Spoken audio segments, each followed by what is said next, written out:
Muito bem. Vamos agora a essa segunda questão. Veja que a segunda questão ele pede que você determine a medida desse ângulo alfa aqui. E nessa primeira figura, já aqui na letra A gente observa que esse alfa ele está ocupando aqui um ângulo que a gente chama de ângulo de segmento. O que vem a ser um ângulo de segmento? É um ângulo formado por uma reta tangente à circunferência.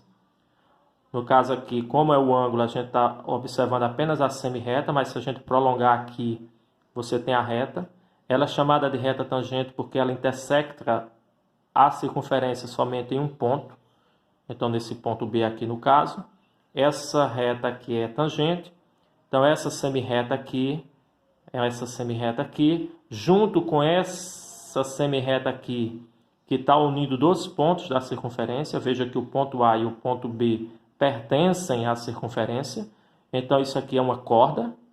A gente chama isso de corda, quando a gente tem um segmento formado por dois pontos pertencentes à circunferência. Quando essa corda ela passa pelo centro, ela é chamada de diâmetro, é a corda maior. Mas no nosso não é o caso aqui. O caso aqui é a gente observar que esse ângulo alfa é formado por uma reta, por uma semi-reta que é tangente à circunferência e por essa corda. Veja que, se nós pegarmos agora a partir do arco formado por essa corda, que é a B, e traçarmos um ângulo a partir do centro, a gente tem um ângulo central. E a gente já viu que a medida do ângulo central é igual à medida do arco. Então, se aqui é 110, este arco aqui também mede 110 graus. Se ele mede 110 graus, esse ângulo aqui, que é de segmento, ele vai medir a metade deste aqui. Ele é idêntico à ideia do ângulo inscrito na circunferência que a gente já viu anteriormente. Então, se aqui é 110, esse é a metade, vai medir 55 graus. Ok? Na letra B, a gente já tem aqui esses dois segmentos aqui, que são duas cordas da circunferência, mas você observa que o encontro dessas duas cordas, desses dois segmentos aqui, eles não estão no centro da circunferência. Então, nós não podemos considerar esse ângulo alfa como sendo um ângulo central. Porque se ele passasse pelo centro da circunferência, se ele saísse do centro, seria um ângulo central, então a gente já deduzia que esse alfa media 80 graus. Como ele não passa, não é no centro, esses dois ângulos aqui, formado por essas duas cordas aqui, e aqui a gente tem o valor de alfa, por ser oposto pelo vértice, ele tem a mesma medida. Mas isso não importa no momento, a gente quer descobrir esse ângulo aqui. Esse ângulo aqui é chamado de ângulo excêntrico interior. Excêntrico, que está dentro da circunferência, ou seja, na parte aqui, no círculo aqui no caso, na parte de dentro da circunferência, e interior, como o próprio nome já diz, porque ele está aqui, não faz parte do centro, está aqui interno. Existe o excêntrico interior e o excêntrico exterior. No caso aqui, ele é interior. Quando eles forem excêntrico interior, a medida desse ângulo vai ser a soma dos arcos formados por esses dois ângulos, dividido por 2. Então, esse arco aqui é de 80 graus. Esse arco aqui é de 40 graus. Então, fazendo 80 mais 40, nós temos 120. 120 dividido por 2, a gente tem aqui 60. Então, esse ângulo aqui mede 60 graus. Então, lembre-se, ângulo excêntrico interior é a soma dos arcos dividido por 2. Poderia ser desse lado, poderia ser desse. Se o ângulo alfa estivesse aqui, vamos supor que aqui fosse um ângulo beta, e nós quiséssemos saber quanto mede esse ângulo beta, seria a soma desse arco mais este, dividido por 2.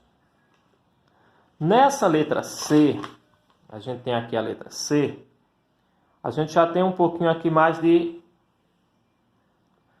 atenção aqui. A questão é um pouco mais complexa aqui, essa questão. Observe que ele pede a medida desse ângulo alfa, e esse ângulo alfa, ele é um ângulo inscrito na circunferência. Olhe, observe que o vértice dele pertence à circunferência. E a gente já viu que a medida desse ângulo vai ser a metade desse arco aqui, tá? Esse arco aqui, esse ângulo alfa, é a metade da medida desse arco. Só que a gente tem que descobrir quanto mede esse arco aqui. Este arco aqui, eu estou chamando aqui de A e B, nós vamos descobrir ele a partir do momento que a gente descobrir a medida desse ângulo que eu estou chamando de x. Você já sabe que esse ângulo aqui está no centro aqui da circunferência, então é um ângulo central, o vértice dele está aqui no centro. Por ele ser um ângulo central, ele vai ter a mesma medida desse arco. Este arco aqui, como é que a gente vai descobrir a medida desse arco? Descobrindo a medida desse ângulo. E como vamos descobrir a medida desse ângulo? Observando que, como aqui é o centro da minha circunferência, esse lado aqui, OA, e esse lado aqui, OB, são raios da circunferência. Se são raios da circunferência, eles têm as mesmas medidas. Tendo a mesma medida, a partir do momento que esse segmento aqui uniu esses dois raios, formou aqui um triângulo. E ao formar esse triângulo, a gente tem certeza que, como essa aqui é um raio e aqui é outro raio, que esse é um triângulo isósceles, ou seja, as medidas desses lados são iguais, já que os raios têm a mesma medida.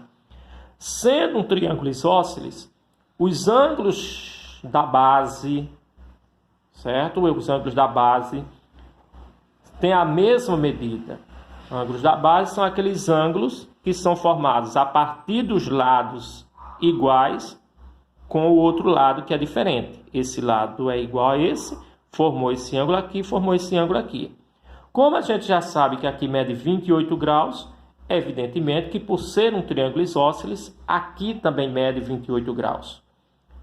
E aí, aplicando ao teorema de que a soma dos ângulos internos de qualquer triângulo mede 180 graus, nós vamos somar aqui o ângulo x, que eu quero saber, mais o 28 e igualar a 180.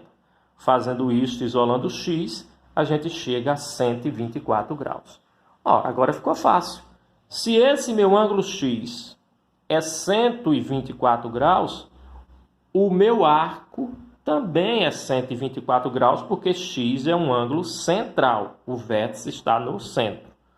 A partir daí, esse meu ângulo alfa aqui, que é inscrito na circunferência, tem metade da medida desse arco. É só fazermos 124 dividido por 2, a gente chega a 62 graus.